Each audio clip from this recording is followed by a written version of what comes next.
나오신 여러분들을 사랑하고 축복합니다.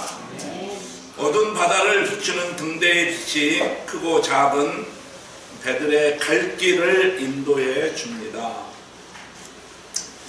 한 인간으로서 사람답게 살고 또한 성공적인 삶을 살 수 있는 결정적인 요소가 있는데요. 그것이 뭐라고 생각하십니까?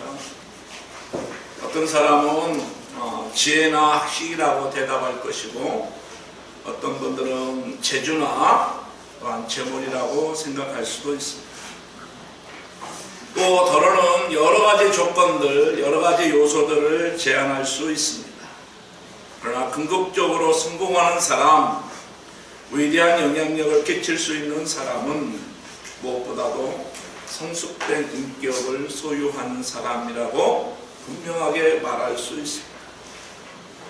부부관계도 성숙한 인격이 전제되어야 성공할 수 있습니다. 정말 성공적인 가정도 부모와 자식 간에 성숙한 인격이 전제되어야 그 가정이 좋은 가정이 될 수 있습니다. 직장 생활이나 사회 생활도 결국은 좋은 인격이 바탕이 될 때에 성공한 직장 생활을 감당할 수가 있는 것입니다. 우리가 텔레비전을 통해서 많이 보지만, 미디어를 통해서 많이 보지만, 정치인들도 성공한 정치인들을 보면 성숙한 인격이 전제되어야 그들의 삶이 정말 아름답고 많은 백성들에게 추앙을 받는 것을 볼 수가 있습니다. 정말 우리를 성공으로 이끄는 삶은 물질도 중요하고 명성도 중요하고 많이 배우는 학식도 중요하지만 인격이 전제되지 않는 학식이나 배움이나 물질은 그 역할을 다하지 못하는 것입니다. 그래서 인격은 사람들에게 올바르게 살 길을 보여주는 등대의 빛과도 같다고 말할 수 있습니다. 이것을 일찍이 터득한 사람이 있는데요. 그 사람이 누구냐? 안창호 선생님입니다. 그대는 나를 사랑하는가? 그러면 의사가 되려고 하지 말고 그대가 먼저 건전한 인격자가 되라. 그리고 백성의 질고를 어여삐 여기거든 그대가 먼저 의사가 되라. 의사까지 되지는 못하더라도 그대의 병부터 고쳐서 건전한 사람이 되라. 모든 행복의 출발은 인격성에서부터 시작되는 것입니다. 사람은 무엇보다도 성숙한 인격자가 되어야 합니다. 인격이 성숙해지기 위해서는 어떻게 해야 하나요? 여러 요소가 필요합니다. 그래서 어떤 행동주의 학자가 우리에게 가르쳐주는 바가 있습니다. 생각이 바뀌면 행동이 바뀌고, 행동이 바뀌면 습관이 바뀌고, 습관이 바뀌면 인격이 바뀌고, 인격이 바뀌면 인생이 바뀐다. 인격은 생각과 행동과 습관을 거쳐서 이루어진다고 하는 것입니다. 그래서 우리는 생각을 바꾸기 위해서 좋은 책을 읽고, 우리가 생각을 바꾸기 위해서 듣는 게 참 중요합니다. 내가 막스한테 들으면 막스의 생각을 갖게 되고, 베버에게 들으면 베버의 생각을 갖게 되고, 내가 소크라테스에게 들으면 소크라테스의 생각을 갖게 되고, 내가 예수님에게 들으면 예수님의 생각을 갖게 되는 것입니다. 빛나는 인격을 만들어주는 그 요소는 오늘 본문에서 분명하게 말씀을 하고 있습니다. 하나님의 말씀을 듣는 것이 가장 중요합니다. 나를 본받는 자가 되라.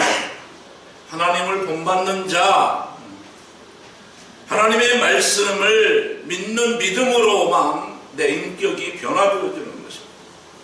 세상에 그 어떤 것으로도 내 인격은 변화시킬 수가 없는데, 하나님의 말씀을 듣는 능력, 듣는 것은 아무나 듣는 게 아닙니다.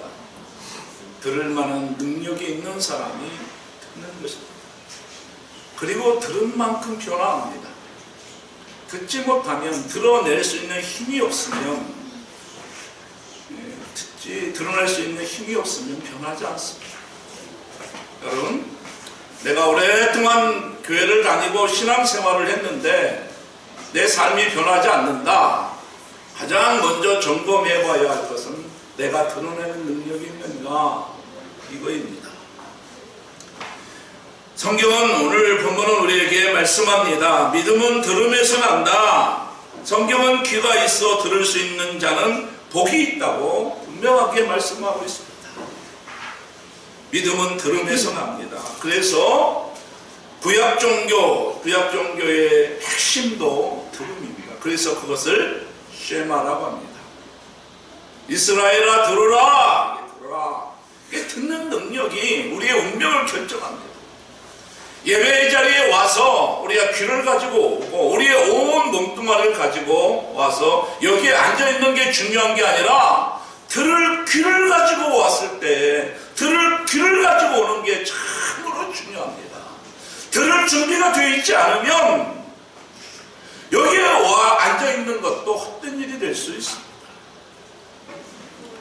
내가 들을 준비가 되어 있느냐, 내가 들을 능력이 되어 있느냐, 이게 얼마나 중요한지 모릅니다. 모든 믿음은 여기로부터 발생하기 때문에 그렇습니다. 요한계시록 7교회 성도들에게 거듭 선언하고 있는 내용이 무엇입니까? 성령이 교회에게 하는 말을 들을지어다. 성령이 교회에 하는 말을 들을지어다. 이렇게 권고하고 있습니다. 듣는 자가 복이 있어요. 들려주는 자가 복이 있는 거예요. 세상의 금은 보화가 내게 주어지는 게 복이 있는 게 아니라 내 귀에 들려지는 게 그게 복이라는 것입니다. 참으로 아주 작은 데서 내 운명이 엇갈리는 거예요.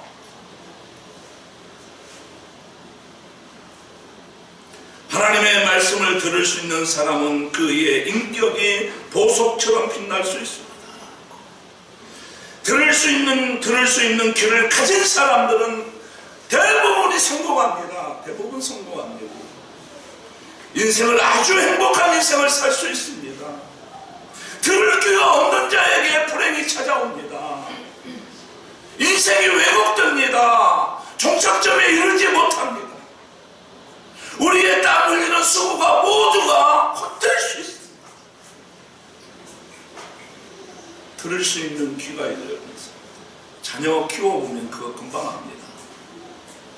우리 자녀들이 들성 부른 나무는 떡잎부터 안다 그러는데요, 잘 드러내는 자녀가 있어요.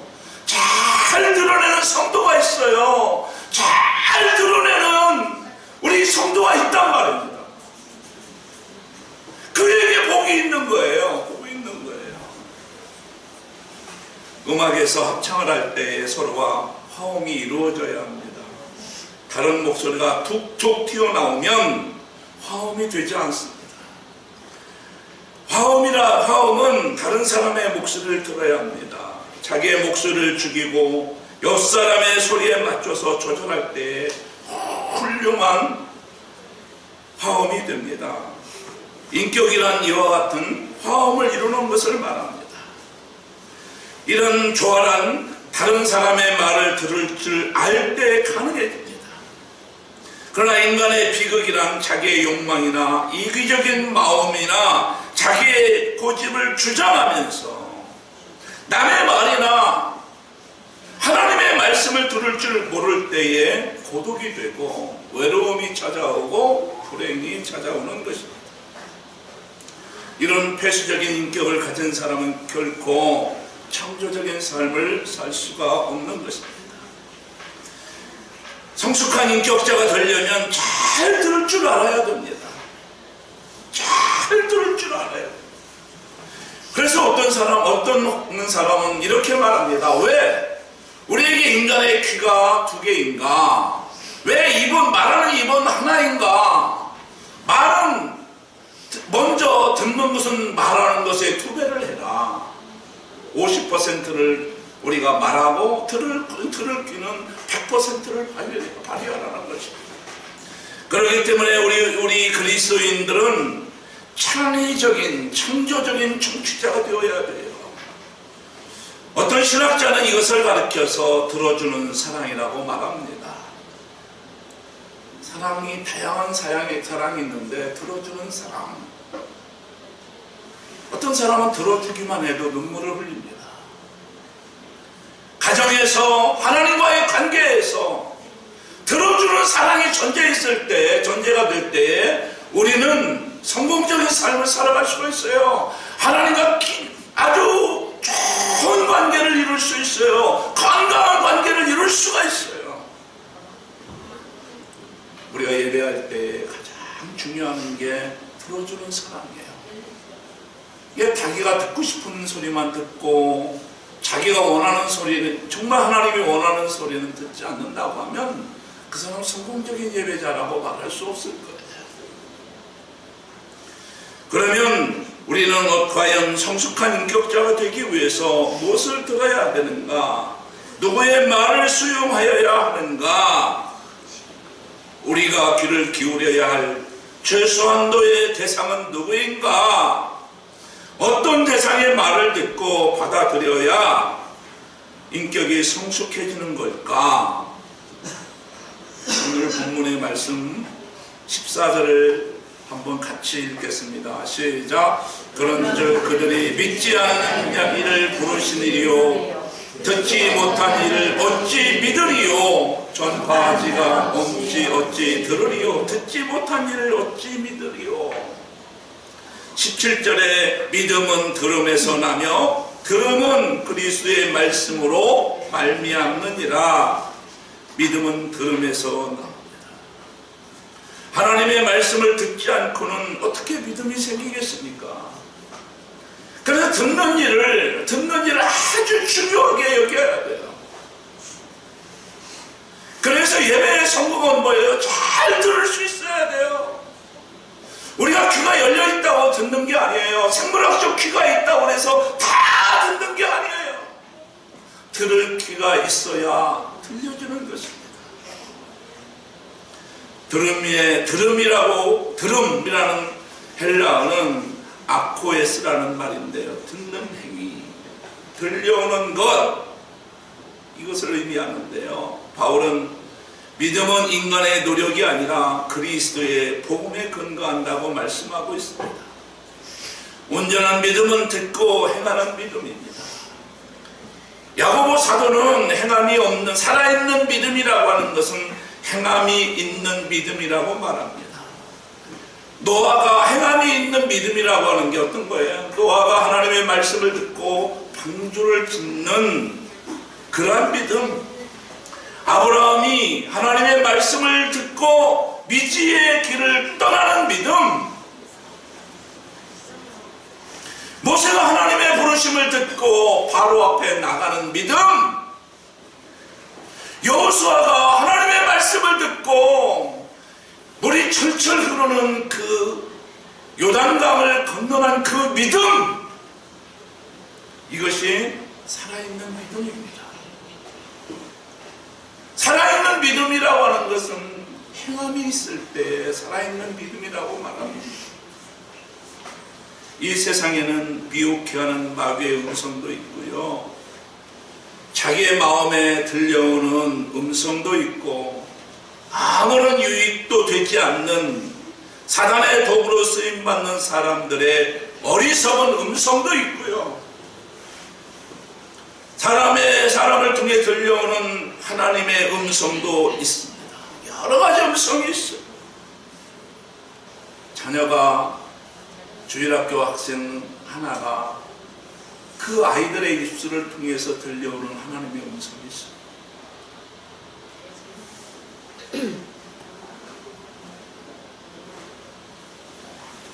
어른들이 말하지 않아도 돼요. 나보다 많이 배운 선생님이 말하지 않아도 돼요. 어린아이의 입술을 통해서 들려오는 하나님의 음성이 있어요. 누가 듣습니까?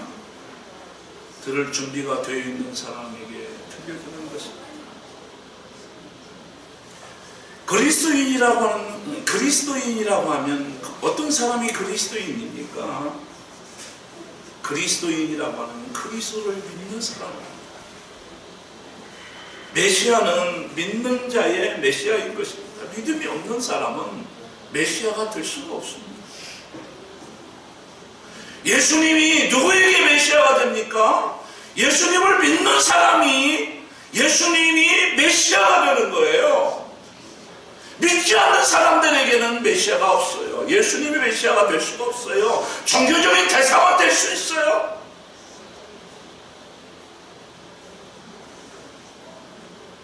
믿음의 사람은 하나님의 뜻을 알려고 하는 사람이에요.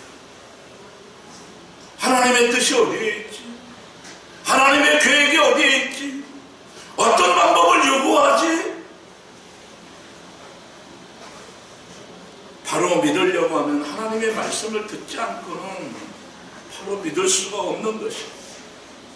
그래서 하나님은 자신의 말씀인 성경을 읽거나 하나님의 말씀인 설교를 들어야 믿음이 자라도록 역사하시는 거예요. 자기가 원하는 어떤 설교를 들어서 자기에게 들려지는 그 설교를 들어서 믿음이 자라는 게 아니고 내가 마땅히 들어야 할 그 말씀을 들을 때에 믿음이 자라는 것입니다. 하나님의 말씀을 듣지 않으면 또 혹시 듣는다 하더라도 수용하지 않으면 행하지 않는다고 하면 살아있는 믿음은 생기지 않아요.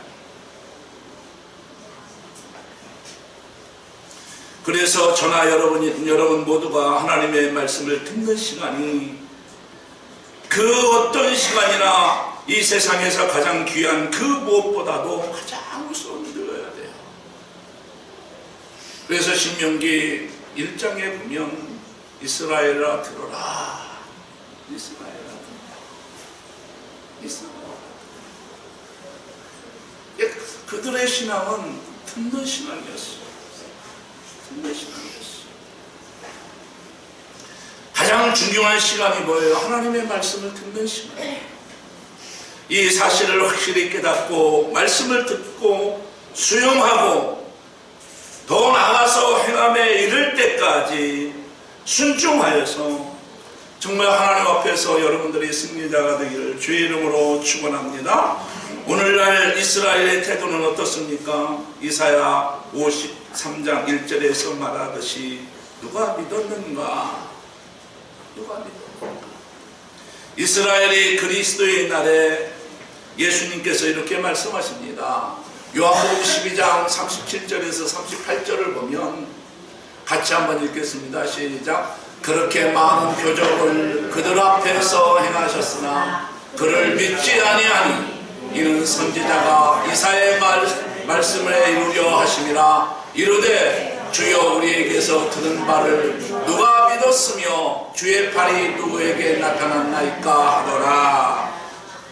사도행전 1장에서 7장을 보면 사도들이 그렇게 증거하는 동안에 이스라엘 백성들은 어떻게 했어요? 말씀을 증거하는 그 말씀이 싫어요. 그래서 말씀을 증거하는 스데반을 돌로 그 스데반의 머리를 쳐서 죽여요. 가장 치고 싶은 그 곳이 어떤 곳이었을까? 그 이스라엘 백성들의 믿음 없음을 질책하는 스데반의 입술을 가장 먼저 돌로 쳤을 것 같아요. 말하는 게 싫어요. 이로 말미암아 이 민족은 오늘날 불신앙 가운데 정착하게 돼요. 바울은 18절에서 시편 19편 4절을 이용해서 이렇게 말씀합니다. 하나님의 말씀이 온 세계에 비쳤으며 그리하여 이스라엘이 핑계할 수 없음을 밝힌다. 이스라엘이 하나님의 말씀을 거두는 결과가 어떻게 되었을까요? 하나님의 말씀은 이방인들로 향했습니다. 하나님의 말씀을 듣지 아니하면 그 사람에게 화가 미쳐요. 그래서 하나님의 말씀이 잘 들려지는 게 복이에요.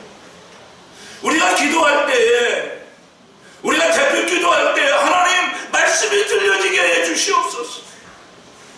설교자를 위해서 기도하는 것도 중요하지만 청중을 위해서 하나님이여 우리 목민교회 성도들의 귀가 열려져서 하나님의 말씀이 들려지게 하여 주시옵소서. 아멘으로 와답하게 하여 주시옵소서. 말씀이 수용되게 하여 주시옵소서. 한 발짝 더 나가서 그 말씀이 행함으로 나타나게 하여 주시옵소서. 우리 이렇게 기도해야 돼요.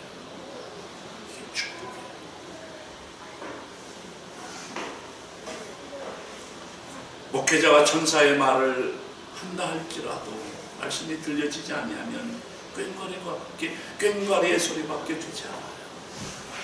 유머밖에 안 남고요, 예화밖에 안 남고요, 재미있는 말밖에 남지 않아요.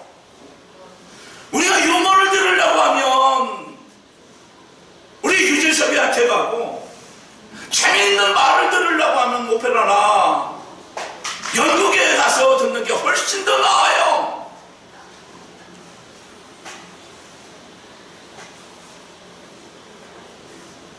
이스라엘이 하나님의 말씀을 거절했어요. 그 말씀이 어디를 향합니까?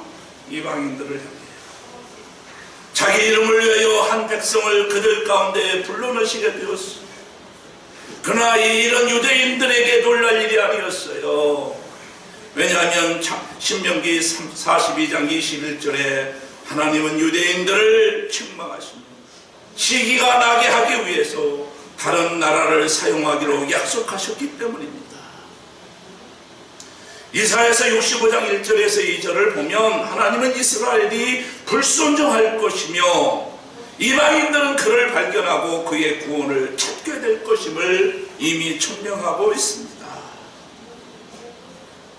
그러면 다음으로 하나님은 이방인들을 어떻게 다루실 것인가? 그것이 로마서 9장에서 11장에서 이스라엘의 실패를 통해서 하나님의 자비가 이방인들에게 확정되고 있음을 지적하고 있습니다. 하나님은 모든 유대인들과 이방인들이 불신앙 가운데 있다고 판단하시며 은혜로서 모든 이에게 자비를 베풀어 주시려는 방법이 갈보리의 일로 가능하게 되었다고 하는 것입니다.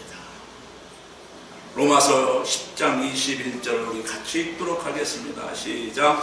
이스라엘에 대하여 이르되 순종하지 아니하고 거슬러 말하는 백성에게 내가 중일 내 손을 벌렸노라 하였느니라.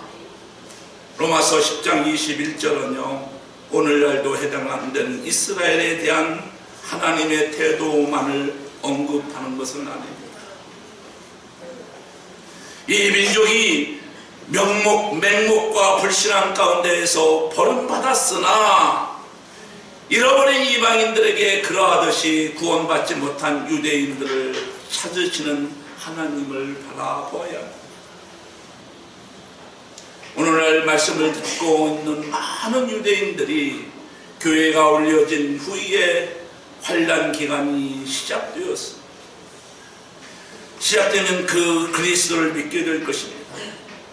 우리는 그리스도인들의 자기 일을 추구하는 교만과 영적으로 눈멀었음을 비판하는 대신에 그들이 우리에게 성경과 구세주를 주셨음에 감사해야 할 것입니다. 사랑하는 성도 여러분, 여러분들은 하나님을 믿습니까? 여러분 하나님을 믿습니까? 이렇게 질문하면 모두가 아멘으로 대답할 것입니다. 한 번 더 제가 묻습니다. 여러분은 하나님께 순종합니까? 이렇게 하면 아멘 소리가 작아지게 되죠. 당황하게 돼요. 내가 하나님 앞에 하나님을 믿는다는 것과 하나님을 순종한다는 것을 분리하기 때문에 이런 현상이 나타나는 거예요.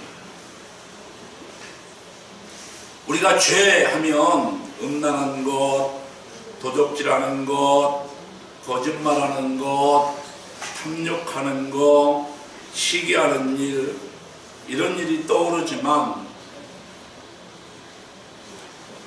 아담이 지은 죄는 음란한 것도 아니고 탐욕한 것도 아니고 누구와 싸운 것도 아니고 누구를 시기한 것도 아니에요. 아담이 지은 죄는 하나님의 말씀에 불순종한 것이었어요. 그러니까 죄의 가장 근본된 죄는 뭐예요? 말씀에 불순종하는 거예요. 요나가 니느웨로 가라고 하는 하나님의 음성을 듣고도 다시스로 도망간 것을 읽으면서 우리는 어이없어 합니다. 뭐야? 니느웨로 가라고 하면 니느웨로 갈 것이지 왜 다시스로 도망가? 그러나 우리는 용서하라, 사랑하라, 하나가 되라, 기뻐하라, 감사하라, 교회를 사랑하라, 거룩하라, 이런 말씀들이 하나님의 말씀인 줄 몰라서 순종하지 않는 것입니까? 우리 인간이 타락한 증거 중에 하나가 무엇입니까? 인간의 본성이 굳고 완악하다는 증거 하나가 무엇입니까? 순종하는 것은 어려운 일이라고 생각하는 것입니다. 그리고 불순종은 자유롭다고 생각하는 것입니다. 이건 완전한 거짓 진리입니다. 불순종하는 건 참 편해요. 순종하라 하면 거절감이 와요. 저항감이 와요. 집사님 순종하세요. 그러면 잠깐만 기다려주세요. 이렇게 얘기하기 쉬워요. 순종하면 일단 부담감이 와요. 자유함이 오기 전에 내 마음속에 저항감이 일단 발현이 돼요. 왜 그럴까요? 이게 죄성이에요. 타락한 마음이에요.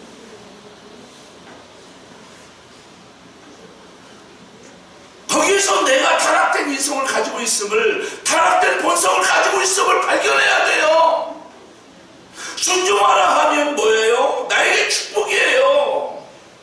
그 일이 자유로워야 돼요. 우리가 예배합시다. 아멘. 그 일이 기쁨으로 다가와야 돼요. 고마움으로 다가와야 되는데 우리 예배합시다. 내가 바쁘거든요. 내가 시간이 없거든요. 내가 생각이 있거든요. 내가 우선된 다른 일이 있거든요. 타락된 본성이에요. 타락된 본성이에요. 그래서 불순종하는 게 훨씬 더 편해요. 그러나 내 영혼이 맑아져 보세요. 내 영혼이 거듭나 보세요. 언어가 달라지고 내 시간을 사용하는 게 달라지고 내가 물질을 쓰는 게 달라져요.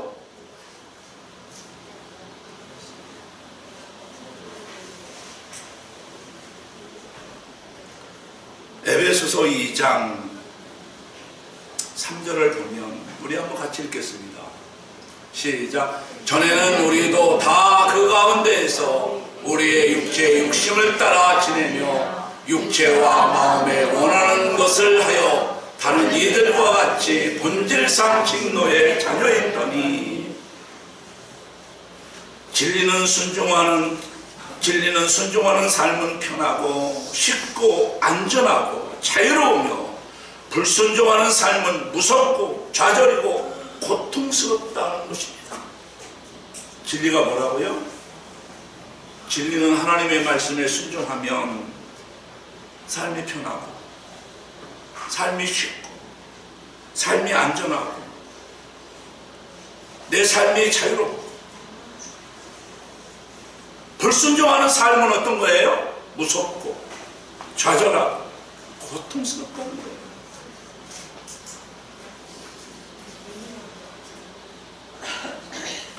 어려서는 그렇게 착하고 어려서는 그렇게 순진하던 아이가 커가면서 배운 것도 많아졌는데, 읽은 책도 그렇게 많은데 말은 왜 그렇게 안 듣는 것입니까?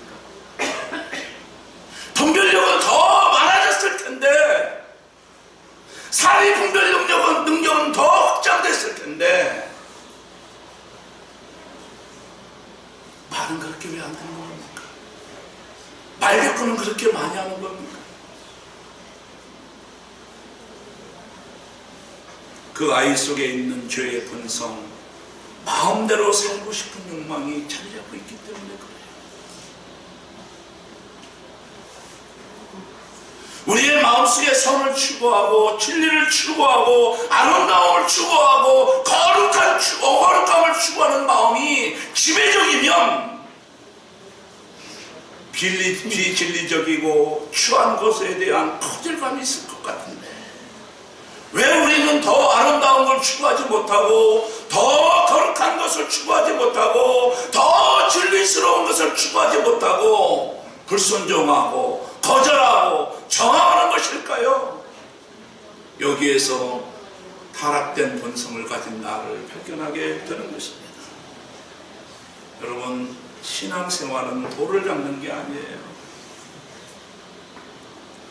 주님은 십자가에 죽으셨을 뿐만 아니라 부활하셔서 지금 우리와 함께 일하십니다. 믿음이라고 하는 건 뭐예요? 주님의 말씀을 따르는 거예요.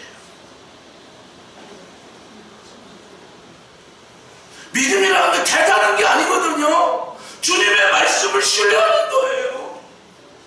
주님의 그 길을 같이 가는 거예요.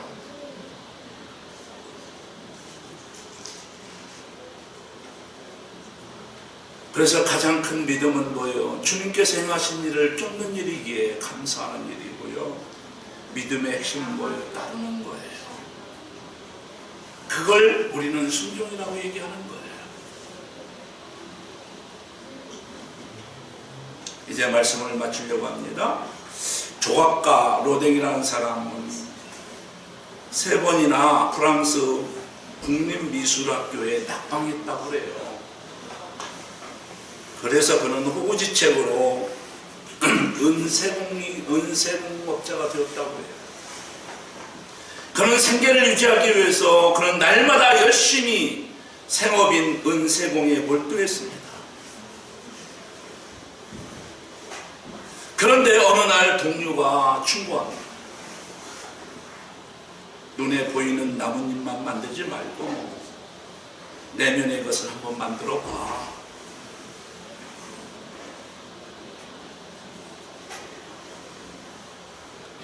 그때 로댕은 순간 커다란 충격을 받았다고 해요. 나는 눈에 보이는 나뭇잎만 만들고 있구나. 내면에 있는 것을 만들어 봐라. 내면에 있는 것을 만들어 봐라. 그때까지 생각도 못해 보았던 내면의 아름다움을 보는 식견이 없음을 지적당한 것이에요. 사실 그는 그때까지 먹고 살기 위해서 남의 것을 흉내내는 것만 물들여 있었어요. 남들이 다 그렇게 하니까 나도 그렇게 한 거예요.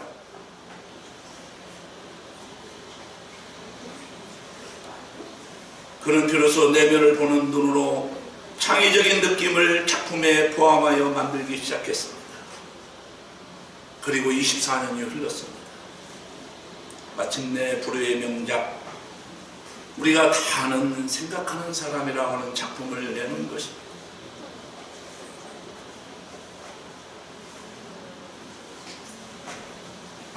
그가 그렇게 위대한 조각가가 될 수 있었던 건 뭘까요? 들을 수 있는 능력이, 들을 수 있는 귀가 있었기 때문에 그래요. 그걸 자존심 상해하고 그걸 거절했다고 하면 그는 평생 나뭇잎만 조각하는 그 조각가로 살았을 것입니다.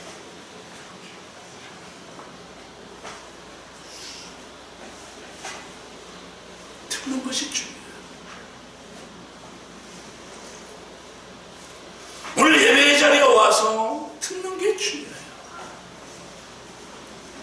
우리가 좋은 책을 한 권 읽을 때에도 그 한 줄로 정리하는 게 참 중요해요.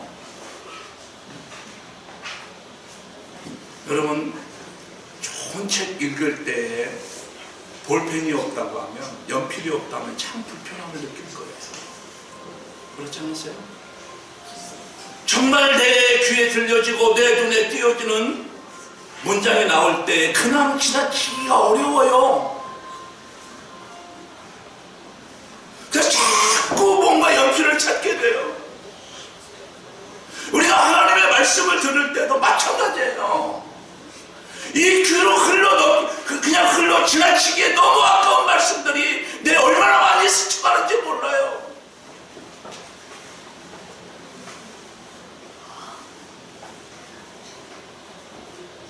사람은 누구나 모두 보이는 곳에 몰두해서 살아갑니다. 그 보이는 것이 다인 줄 알아요. 그래 인간의 한계예요. 그렇기 때문에 더 소중한 것, 보이지 않는 것들 잃어버리고 대부분 그렇게 살아가고 마는 거예요. 이것은 우리는 정말 영안이 없는 사람들의 불행입니다.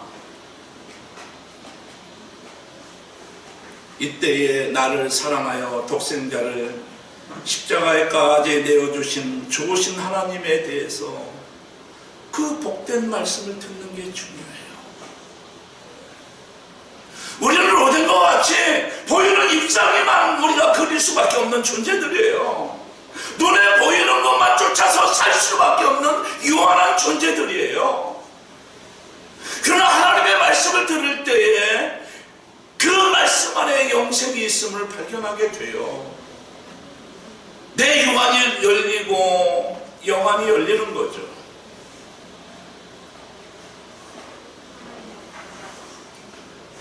말씀을 수용하면서 실천하는 것이 중요해요. 말씀을 수용하는 게 참 중요해요. 말씀을 수용하지 않으면 실천할 수 없어요. 저는 믿음을 어떻게 자라는가 만년설을 생각했어요. 말씀을 듣잖아요. 그것을 실천할 때에 믿음이 자라요. 아 그렇구나. 그러면 다른 말씀이 들려요. 그걸 실천할 때 또 어떻게 해야 돼요? 눈 위에 눈이 겹치듯이 그 작은 믿음의 실천으로 인해서 또 다른 믿음이 형성되는 거예요. 또 다른 믿음이 형성되는 거예요. 말씀이 들을 때마다 믿음이 점점 더 형성이 돼서 어떻게 돼요? 만년설을 이루듯이 아주 믿음의 기반이 단단한 그리스도인으로 성장해 가는 거예요.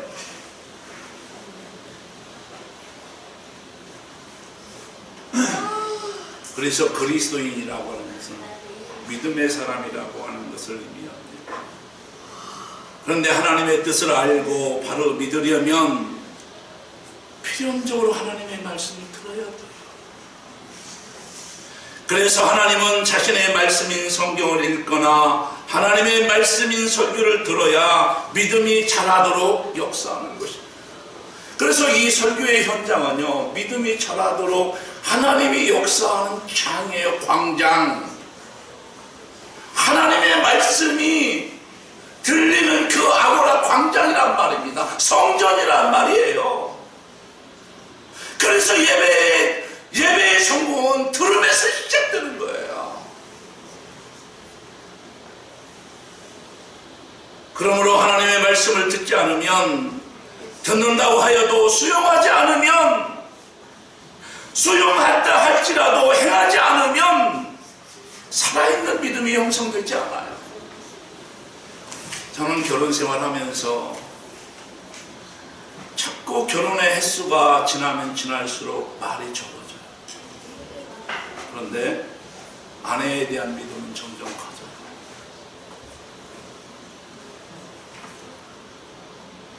신앙생활도 마찬가지입니다. 하나님과 신뢰가 점점 깊어져서 말이 필요 없어요. 깊이 묵상해도 돼요.